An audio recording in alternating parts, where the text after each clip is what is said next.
Assalamualaikum warahmatullahi wabarakatuh.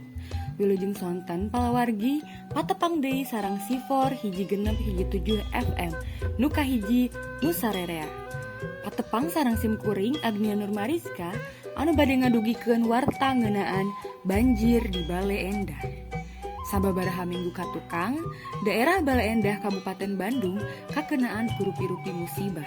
Salah sahijina mudalna Cai Wahangan Citarum. Dumasarkana data anu aya, kurang leuwih 1570 genep imah katut wangunan sakola jeung pamarentahan kakeueum ku Cai Wahangan Citarum. Panyabab mudalna Cai Wahangan teh sabab gedena cai hujan jeung lobana runtah anu ngahalangan kokocoran anu ngabulakarkeun cai jadi ngeyembang. Pamarentah daerah geus ngadata korban jiwa ka sababaraha tempat. Sabab dumasarkana hasil laporan ti warga teu saeutik ayana korban jiwa anu kabawa banjir.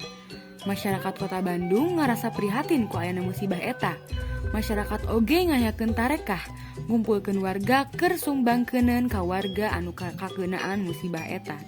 Sakitu we warta anu tiasa sim kuring dugikeun, amit mundur amit mungkur.